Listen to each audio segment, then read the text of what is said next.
all this development, information technology, artificial intelligence, have significant moral consequences. And we must continue to see them as neutral, meaning that they can be applied for positive or negative. And that responsibility of constraining it to be used positively and not to be used negatively is ours. We are the ones that know the heart of God. We are the ones that have a connection with God, that we can use this, our understanding and connection with God, to ensure that these things are not used negatively. Don't look at yourself here as insignificant people who are just following technological developments. No. We have a clear responsibility given to us by God. What we need to play that role demands work itself. We have to learn. We have to understand. And that is why we are here on a Sunday morning talking about it. We must, as children of God, play that role that God had ordained of us. I said earlier on that all these developments did not come as a surprise to God. The plan that God had for it is us. We are the ones that God is depending on, that my children are there, they'll take care of it. So we need to understand, we need to get into it, we need to have sufficient awareness to be able to bring God's purpose out of it. As much as these technologies enhance human capacity for output, they also amplify human capacity for sin. So we as individuals, as Christians, as people called by the name of God, must first of all ensure that we are not marred up in that, and that we discourage its use by others. The fact that something is permissible does not mean it is expedient. That's what the Bible says to us. It may be legal. Our laws may allow for it, but is it legitimate? Is it something that our culture, as children of the living God, called by his name, should be found in? Is it the kind of labor relationship that people who call themselves children of God should be found in? Many times, because of the kinds of people I associate with, I get people talking negatively about Christianity, because they claim that Christianity was used to enslave Africa, was used to colonize Africa, and all that, and all that, and all that. Of course, there are misunderstandings about this, and there are situations in which people of God were found culpable. So we should not repeat that history. We should not profane the name of God, because work for us is stewardship to God.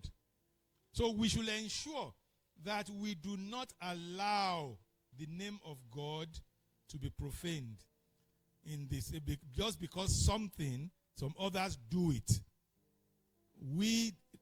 Our principles do not allow for it. We have an ethical responsibility in all these developments. We need to make the fact that something can be automated does not mean it has to be automated. These are some of the principles, these are some of the moral principles that are involved. The fact that a process can be automated does not mean it should be automated. We should consider the consequences of every step in automation. And this, I'm not asking for knee-jerk response, but application of spiritual discernment, like I said earlier on, to every situation, and therefore come out with studious contemplation of what are the possible repercussions of whichever way we use these technologies, and play our role in letting the world know that there are directions of use of these technologies that will not augur well for mankind. We should insist in whatever way these technologies are used. We as people of God should insist on transparency. We should insist on fairness, accountability, particularly in AI systems.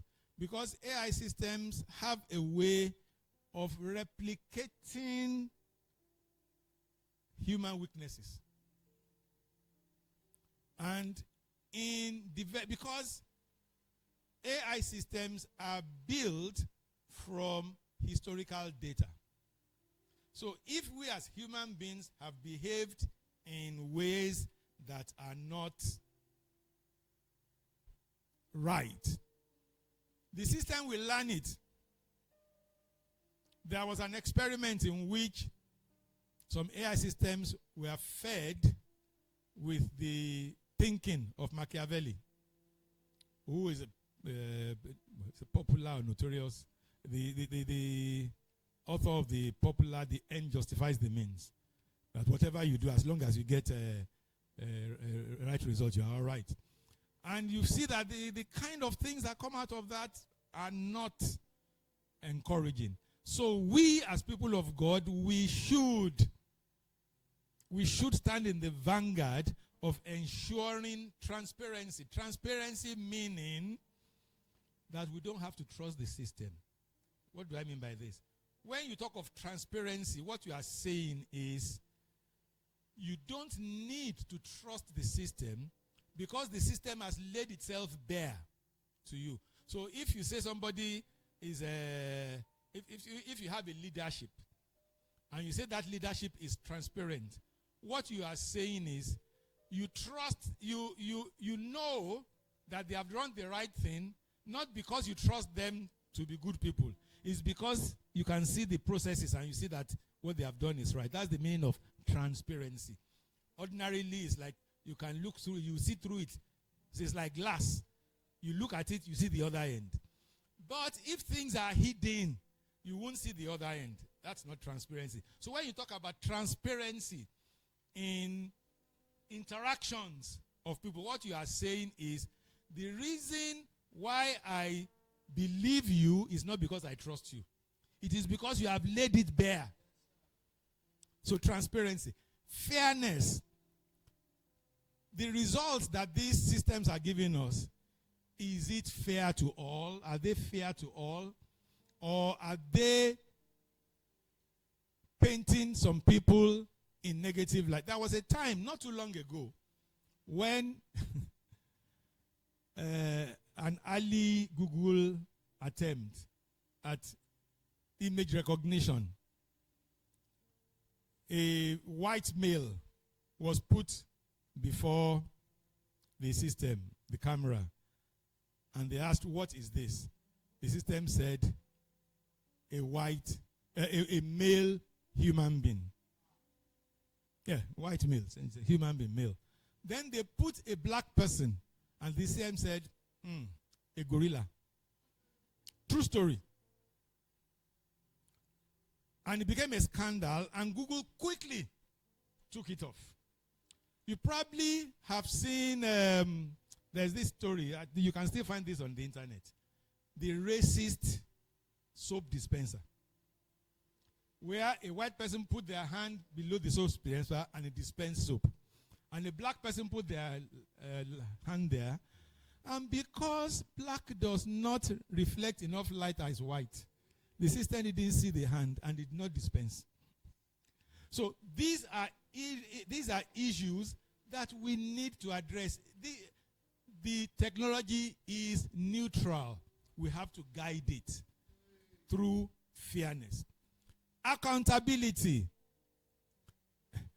If a human being gives an advice and the result of the advice is not positive, the person is marked he probably won't get promotion next time because he put the company in jeopardy. If it was AI that took the decision, who will be punished? So we must ask people. These are responsibilities of people of God. Though. These are things we need to establish. And like I said before, let us not think we are just some people in Ibadan who don't matter. Once we establish and we say, no, as people of God, we refuse, people will start listening. They may even overlook us for some time. But when we insist, we say, no, this is our God-given responsibility to ensure that a model does not refer to a person as a gorilla. Then we are insisting on accountability. All these, we must make sure we have all these in AI system to be able to uphold the integrity of God's creation.